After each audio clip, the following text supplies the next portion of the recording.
ইসলাম একটা dress code দিয়েছে, 4টা নিয়ম মেনে যদি নারীরা ড্রেস পরে যে কোনো ড্রেস পরতে পারবে, কবুল করে নিবে কে? মায়েরা খেয়াল করে শুনেন, আপনাদের ড্রেস কেমন হবে? নাম্বার 1, আপনার পুরো দেহটা ঢাকা থাকতে হবে। যে ড্রেস পরবেন, you should cover your whole body. শুধু হাতের এই 2 কবজি আর চেহারা খোলা রাখতে পারবেন, তবে চেহারা ঢেকে রাখা উত্তম। একজন মহিলা বোরকা পড়ছে কিন্তু চেহারা খোলা, তার হেজাব হয় নাই, পর্দা হয় নাই, এটা বলা যাবে? কিন্তু উত্তম হচ্ছে চেহারা ঢেকে রাখা, কারণ চেহারা সৌন্দর্যের রাজধানী। Face is the capital of beauty, ঠিক কিনা? চেহারা দেখলাম তো সব বোঝা গেল, ঠিক কিনা? কেমন মাধুর্যতা আছে, দেখতে কেমন সুন্দরী কিনা সব বোঝা যায়। এজন্য চেহারাটাও ঢেকে রাখবেন, চোখটা খোলা রাখবেন। বিশ্বনবীর স্ত্রী উম্মে সালামা বলে, দেখার জন্য আমার 2 চোখের দরকার নাই, লাগবে 1 চোখ। উনি আরেক চোখের মধ্যে আরেক কাপড় দিয়ে রাখতেন, এমনি তাকাইতেন। সাহাবারা বলতেন, উনারে দেখলে আমরা দিতাম দৌড়, ভয় লাগতো। চোখ একটা দেখা যায় আর একটা খোলা, উনারে দেখে আমরা এদিক সেদিক পালিয়ে যেতাম। আবার অনেক মহিলারা পা ঢাকে না, পা কিন্তু পর্দার অন্তর্ভুক্ত। সব সময় মেয়েরা পা মোজা পরে বেরোতে হবে, পা দেখানো যাবে না। হাদিসে এসেছে শুধু হাত এতটুকু, পা কিন্তু পর্দার অন্তর্ভুক্ত। উম্মে সালামা বললেন, ইয়া রাসূলুল্লাহ, আমরা তো হাঁটতে গেলে অনেক সময় পা দেখা যায়। বিষ্ণু বললেন, তাই? তাহলে 1 বিঘত নিচ দিয়ে কাপড় বাড়াও।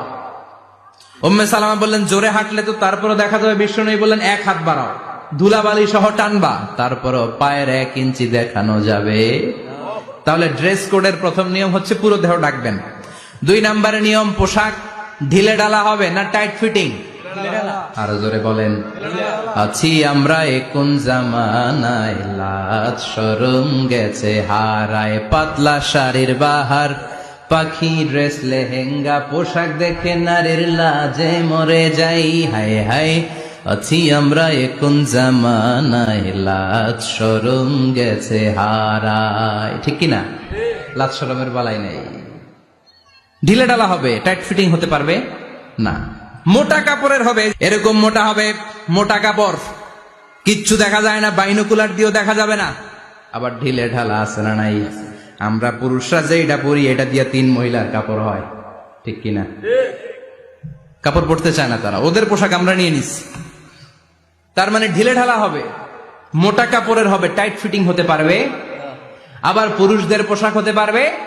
এই 4টা নিয়ম মেনে যে যেই ধরনের পোশাক পরেন, চাদর পরেন সমস্যা নাই, শাড়ি পরেন সমস্যা নাই, ব্লাউজ পরলে ফুল হাতা পরবেন সমস্যা নাই, মেক্সি পরলেও সমস্যা নাই, বোরকা পরলেও সমস্যা নাই, কিন্তু পোশাকটা শালীন পোশাক হতে হবে। কি পোশাক?